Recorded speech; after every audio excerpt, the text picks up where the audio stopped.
Good morning, fellow punters. The clock on the wall, it says it's 8:15 on Friday morning, on a morning that I hadn't planned to do a video, but the life of a bus driver can be up and down at times. If I had a great tour just ended the day before yesterday did not go so well.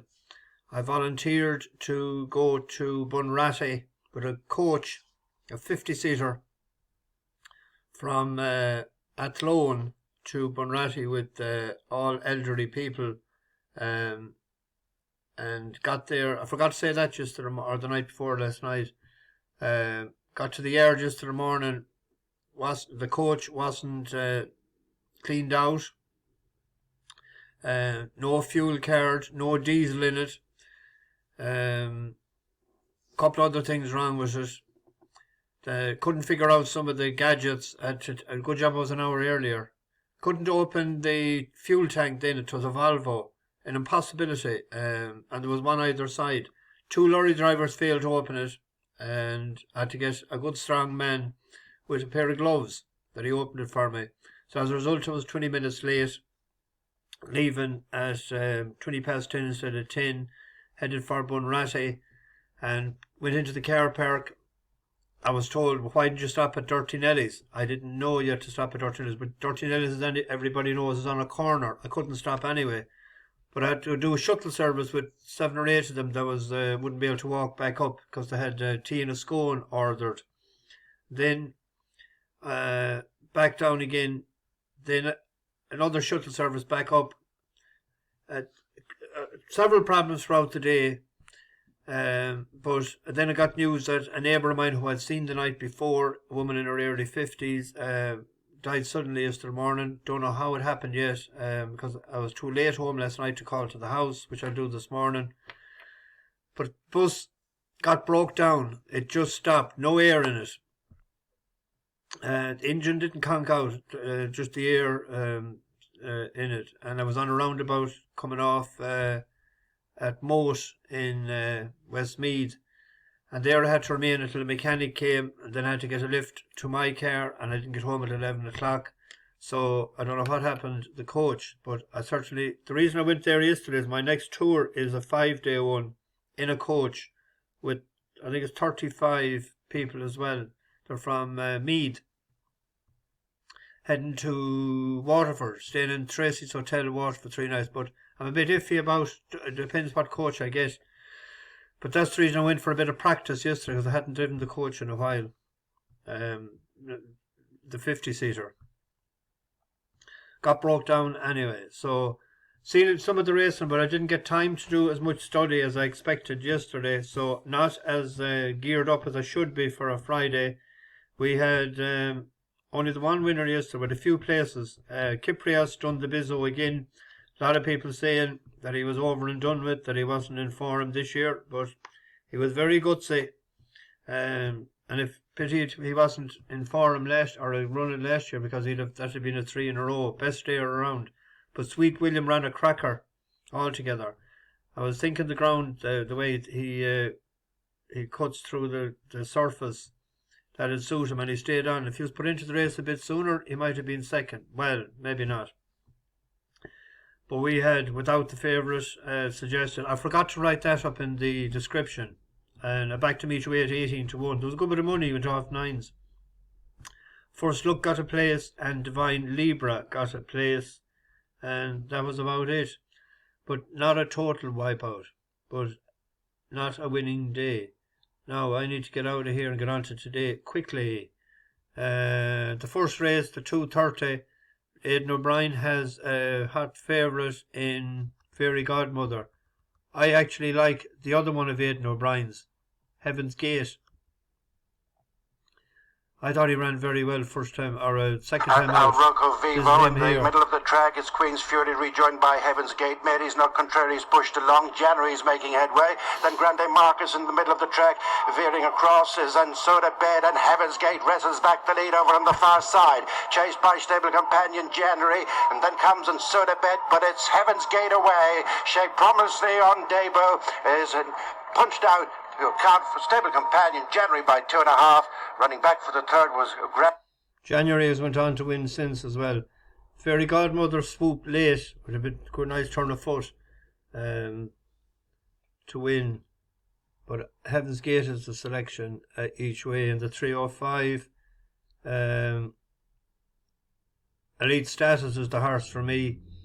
I was very impressed by it. We were on a day in Devon who has won since.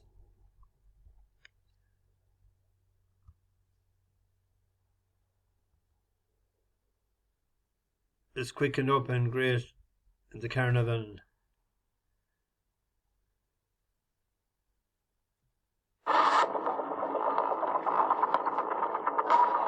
This was the prep really for the for home now, it has gone on by 2 or 3 lengths. Relief Rally in the green and white moving through to second place. A day in Devon behind this. Pocklington is next. Mark is running on. Elite Status well inside the final furlong is 3 lengths clear here. This not going to be caught.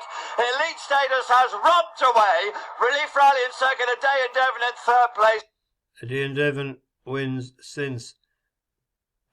Possibly there might be a doubt about the ground. That was good ground because the time it ran on good to Ferrum behind Van Dijk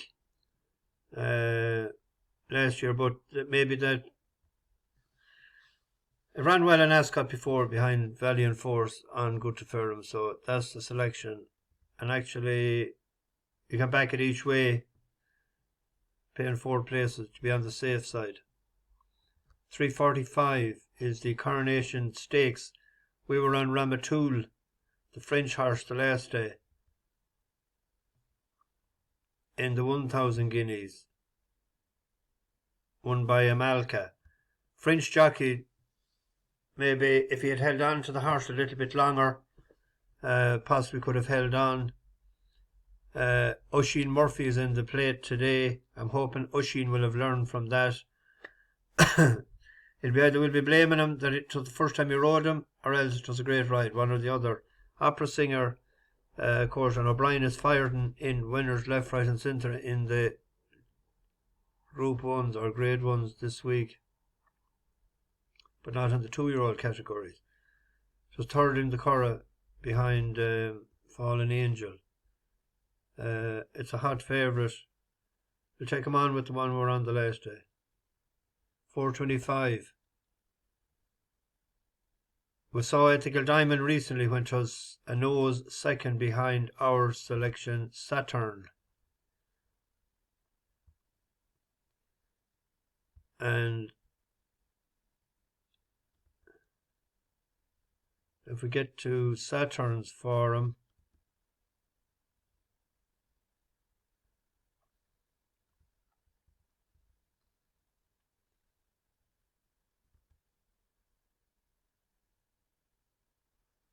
it was behind Crystal Black, but just 3/4 of a length behind Deakin. And that I thought Deakin ran well enough that it was his first time out this year.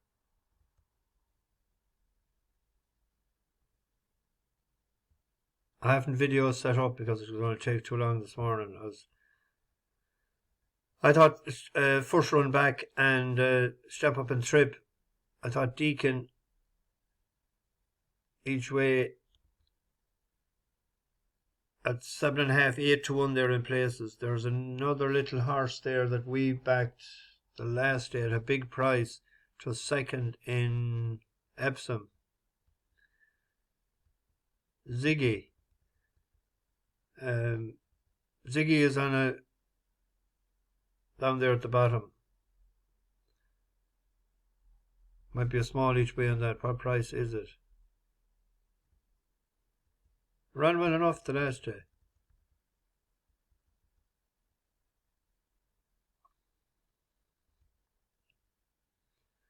$18 to 1. The 7 or the 505.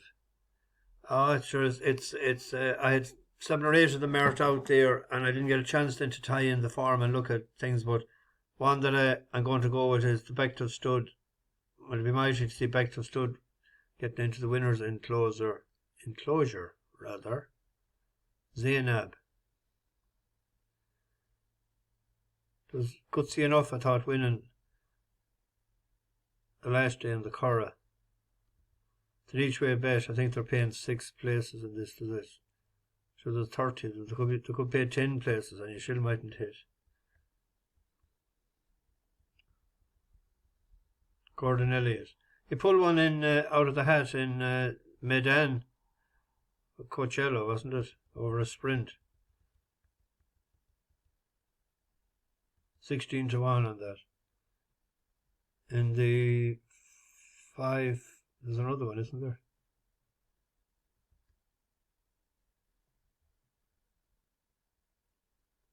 $5.40.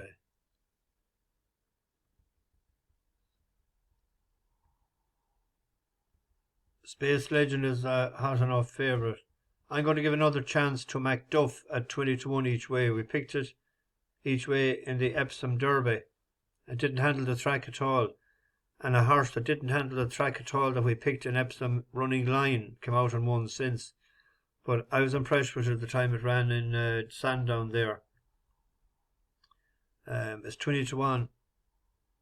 So that's the selection. Many places of the playing there. 4. And then on to the last one. Again, I didn't have time to tie in a lot of the races, and there's 2 horses that ran for us before. Billy Webster. It's a decent enough horse, but a lot has gone wrong for him. But if everything went right, he's not too bad. And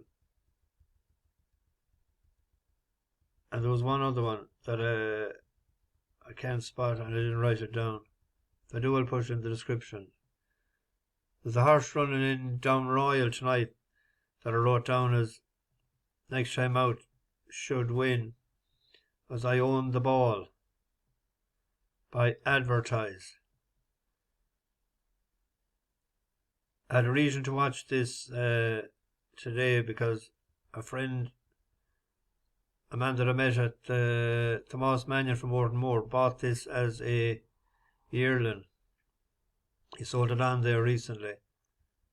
To the pity he didn't hold on to it, or I was half thinking ages ago to mention it to him that I'd get half involved in him. Iowntheball. But he sold it on to Kevin Prendergast and it ran fierce well first time out in the Cora.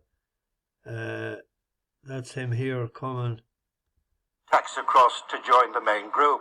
They've passed the halfway stage in the Irish EBF Auction Series maiden, and it's Orchid Daisy continuing in front over on the left-hand side. From Decker, New Theory is next, then Eric Locke, Iowntheball, stand side is Booked Light, followed then over on the far side, El Fontanaro and Moonhall last next, then Go On Green, followed then by Happy for Eva. Fairhaven is running on in behind the leaders, but it's still Orchid Daisy from Iowntheball, and no such thing is staying on over on the far side, but it's Orchid Daisy pretty much all the way and comfortably from no such thing. Iowntheball, Booked Light and Fairhaven, and a never near a Barton Key. Fading out of it was New Theory, and then Happy for Eve.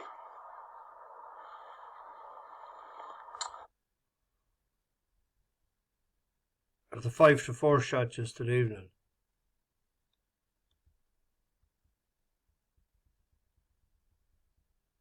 He even's got money on it, a few of them now. That was a good one.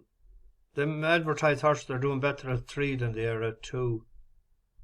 If I have a half an hour now to nose about and see, go through my tracker and that. I didn't have time yesterday evening with everything that happened.